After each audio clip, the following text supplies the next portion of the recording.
Welcome to Reliance Community Church. Our heart's desire is to help you connect with the living hope, Jesus Christ, by building a relationship with Him. The more we focus on discovering who God really is through Jesus Christ, the more we are changed. Knowing God intimately can transform your life into one of passion, joy, adventure, and peace. We hope this teaching can help you in your own personal journey. If there is anything we can do to assist you in that journey, pray for you, or encourage you, don't hesitate to contact us, and we'll tell you how to do that at the end of this teaching. We are so glad you are here with us today. And now, Pastor Joel. I think the series called Bless This Home is where we're at right now. I believe that every one of us can live in a house, a home that's blessed in spite of the adversity we face. Is that true? It all comes down to then the perspective of what we live by.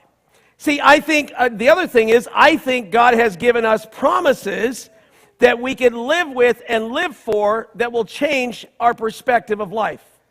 I believe that God says that we can have peace, yes or no? I believe that God says we can have hope, yes or no?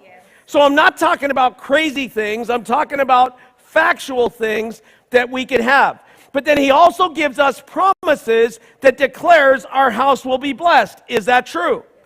So if our house is promised to be blessed, what is the downside why it doesn't take place? Well, today we're going to have a teaching called Don't Stop on 6. And I believe this, that God has given each one of us promises.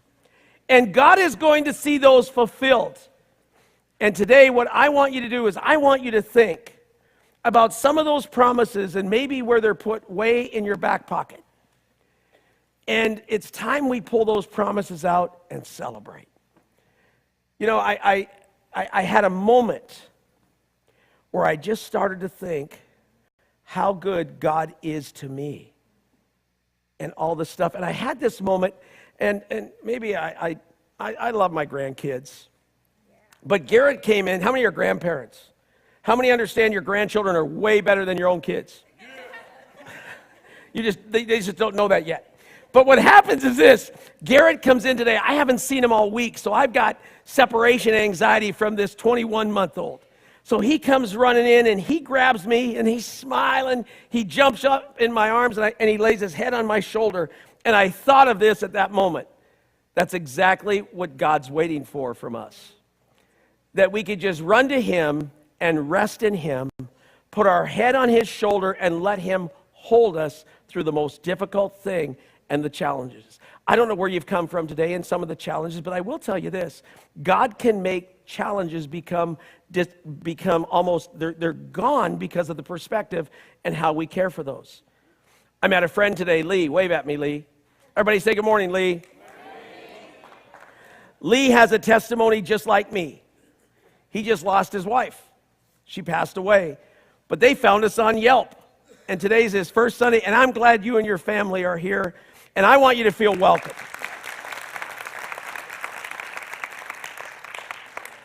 That's what life is all about. We say we're a family church, right? We're, say, a place that believes we value healing. Healing means more than just physical. It's also emotional. It's almost relational, that we could come to a place where people relate to other people.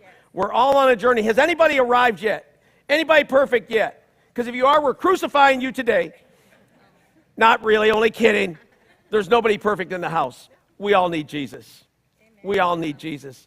We need a blast of the power of God to come into our hearts that will give us hope. Worship. Church can do a lot of things for a lot of people. Church could be an encouraging place. Church could be a discouraging place. Church could be a confusing place. Church can fill in the blank. But for me, church is family. And I have a lot of stories, and you have a lot of stories, but we found one on Facebook that takes the cake. Watch this video.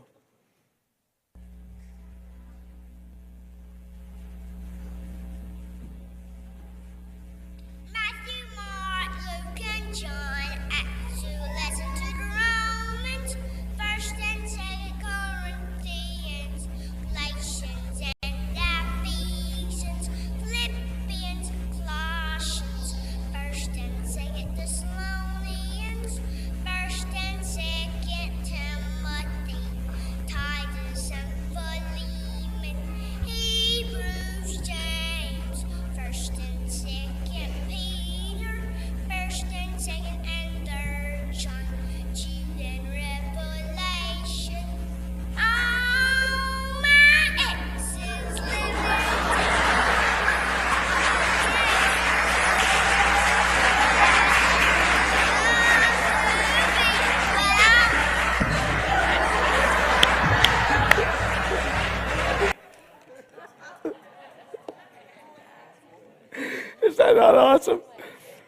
Poor woman in that church grabbed that mic and said, Jesus!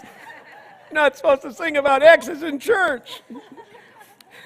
I thought that was hilarious. I don't know how many of you guys are going to remember that part of the video. I'm not as impressed with the singing of the George Strait song, but I'm impressed how many the Bible he knew at that age. He might have done it like a country song. You may need to do it as a rap or reggae or something, but get it and practice all those scriptures, because that's going to be strength to you as it comes to the end. Today I want to talk about a subject called Joshua chapter 6. Everybody turn in your Bible there. And what I want to talk about is don't stop on 6. But here's the story that I think is real interesting. And I appreciate your honesty, by the way, as you filled out every one of those cards. You wrote something from your heart. And I honestly believe that God is faithful to do so. So you got Joshua chapter 6, verse 1. It says this: Now Jericho was shut up inside and outside because of the people of Israel. None went out and none came in. Stop right there. Key thing. None came out and none came in. You know why? They were afraid of the Israelites. The city was built so that the Israelites, their story was already starting to circulate. They had power. Their God, our God, was doing things beyond what they ever thought possible, and they did not want to be plundered. So they built the wall, and they stayed inside, and they didn't go out. Analogy. The enemy is more afraid of you than you should be of him. Did you get that? The enemy should be way more afraid of you than you afraid of him. Let's go to verse 2. And the Lord said to Joshua, See, I have given Jericho into your hand with its king and mighty men of valor. Is that a promise? Okay, let's go to verse 3. You shall march around the city, all the men of war going around the city once, and thus shall you do for 6 days. Verse 4. 7 priests shall bear 7 trumpets of ram's horns before the ark. Verse 5. Or keep going there. On the 7th day you shall march around the city 7 times, and the priests shall blow the trumpet. And when they make a long blast with the ram's horns, when you hear the sound of the trumpet, then all the people shall shout with a great shout, and the wall of the city will fall down flat, and the people shall go up, and everyone straight before him.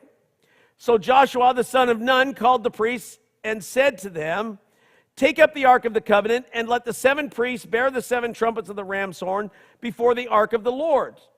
And he said to the people, Go forward, march around the city, and let the armed men pass on before the ark of the Lord. And just as Joshua had commanded the people, the 7 priests, bearing the 7 trumpets of ram's horns, before the Lord went forward, blowing the trumpets with the ark of the covenant of the Lord following them. The armed men were walking before the priests who were blowing the trumpets. And the rear guard was walking after the ark while the trumpets blew continually. But Joshua commanded the people, You shall not shout or make your voice heard, neither shall any word go out of your mouth until the day I tell you to shout. Then you shall shout. I'll give you the backdrop. This is the chosen people. Their heritage, their legacy was to walk around the desert for 40 years because they didn't make the right choices. Now all of a sudden Moses dies, Joshua takes over, and he has promised that every step you take, be courageous, because God says, I'm going to be with you. Every step you take, I'm going to be with you. And on that way, don't worry. Don't look to the right or left, just stay focused on what I've told you, and you will see it come to pass. But soon as they cross the water, I don't know about you, but sometimes when I'm about to walk into my miracle, I want it all done at once. I just want it done. Yikes. And the question I have today is, why do we stop on 6 and we don't get to 7? Do you know why? It takes work. Sometimes it's easier to get it right away. We live in instant America.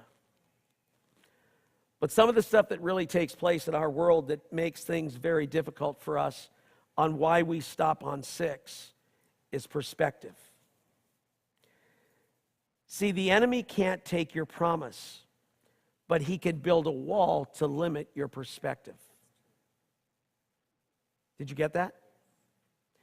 The enemy can't take what you were promised, but he could build a wall that will inhibit your perspective. I think we live as victims because we don't remember what we were told. When we were already told we're the winners. Is that not right, Isabel? We are already told we're the winners. But that doesn't mean we have it easy. It means we may have a tough time, but we've already won. Because in verse 1 of Joshua chapter 6, Irene, here's what it says. It says this, that the city was shut up and no one could get in and no one could get out. But in verse 2, he's saying, well, I've already given you the city.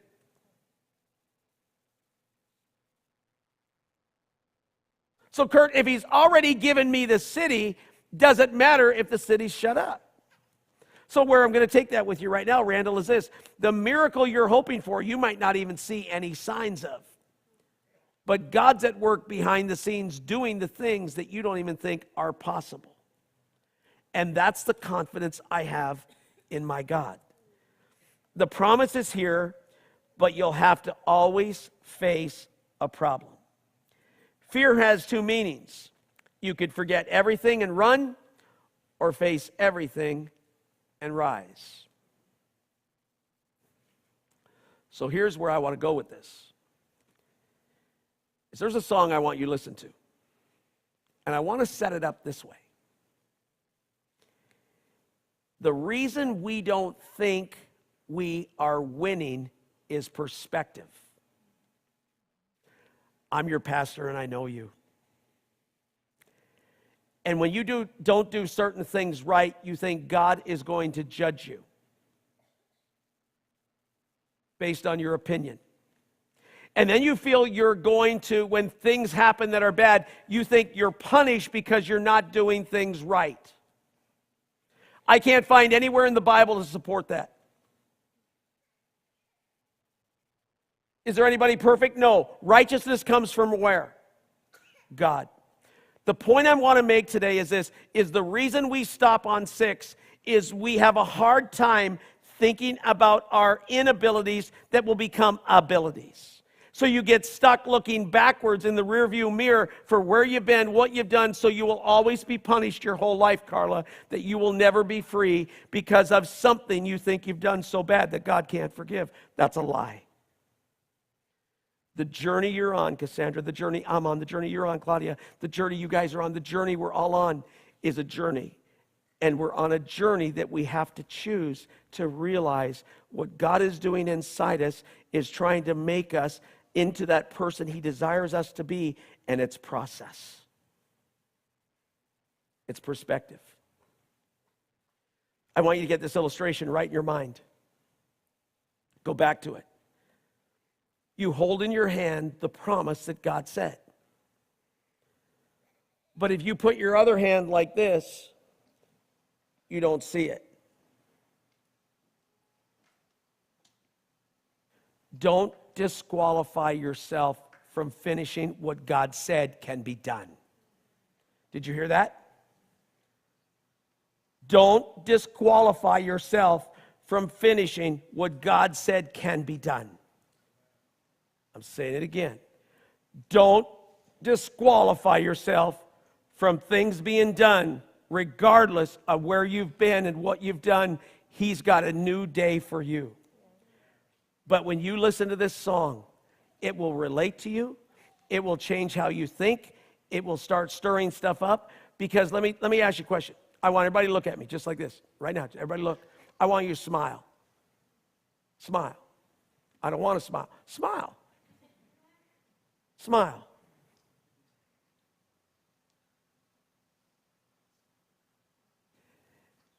When you smile, something changes. Because as soon as you smile, something changes because your eyes light up. But when you smile, life starts happening.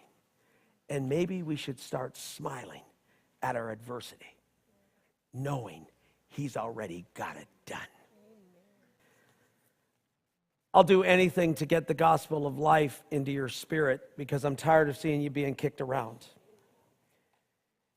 And your Joshua today and the walls of Jericho or whatever they are that have been put in front of your face, God is about to knock them down. And He's about to change your perspective. The second thing that He wants to do is He wants to remind you that progress is not always obvious. Progress is not always obvious. Rock bottom has built more heroes than privilege. Rock bottom will always build more heroes than privilege will, because once you hit bottom, there's only one place to go back, and that's back up.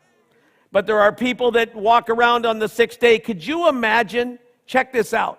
These are warriors that are going to work every day. Mama's home cooking, raising the kids.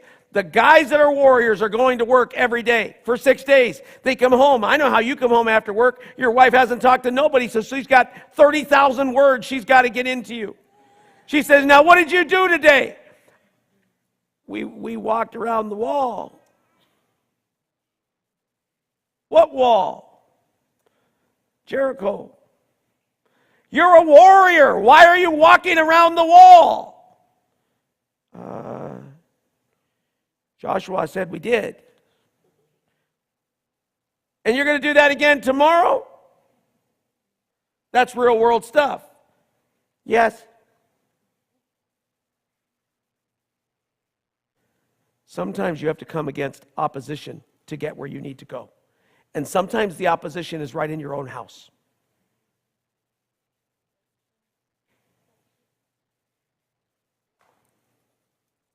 We have to be encouraging one another. We have to be the ones that speak hope and life around us. When no one else sees you as a hero, you got to know that God sees you as a hero. You need to know that God's got a plan that's going to do something phenomenal for you. And I want you to hear this. Progress is impossible without change. And those who cannot change, their minds cannot change anything.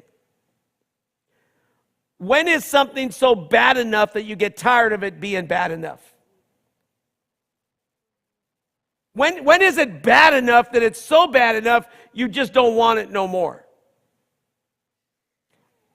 I'm not asking for forgiveness or apology. You put up with Satan's crap so much that you live so far beneath it, but you just think it's okay because you think he's not tormenting you. I'm telling you, he's tormenting you because he's put you to sleep.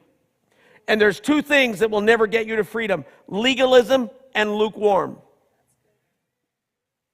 Those two things will never get you anywhere. Legalism, which is religion, and that is not going to get you nowhere. But I'll tell you what, and being lukewarm because you just have enough of God ain't going to light a fire.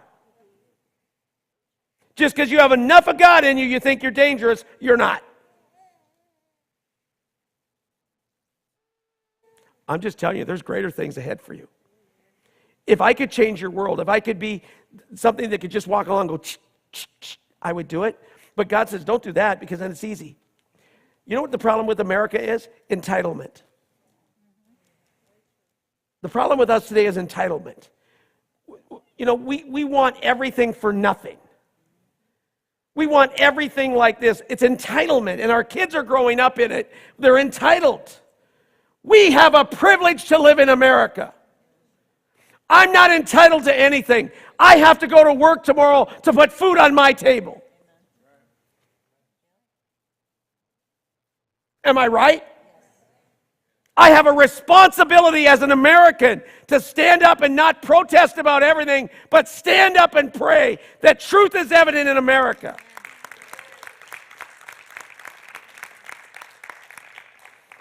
I don't like everything, but it's not my job to like it. He's already organized it. Sorry. God got the news before CNN. And he wasn't even surprised. Can you imagine? Before Fox News, God knew. Because this is the truth that we have to live by. Progress is not always obvious. Last point, and this is the hardest one. Process is always open-ended.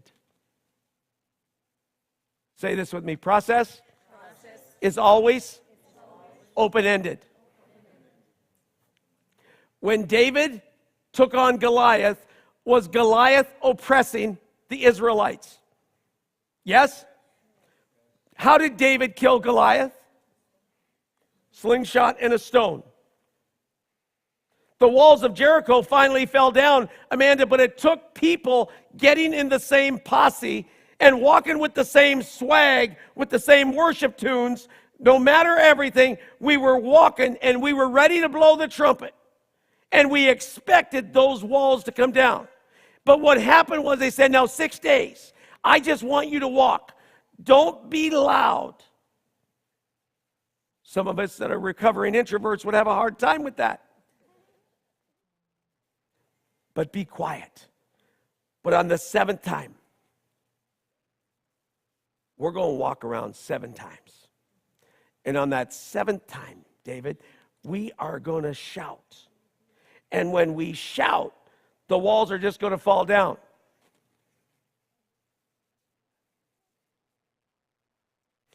So you, Tim, had me walk around this thing 6 times.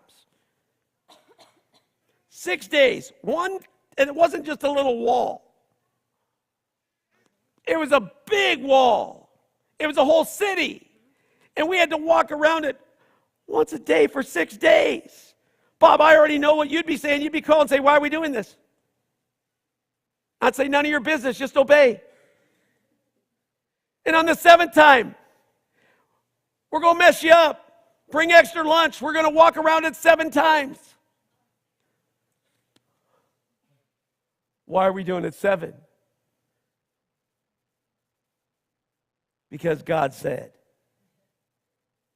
And then on the 7th time, Randall, raise your voice and shout.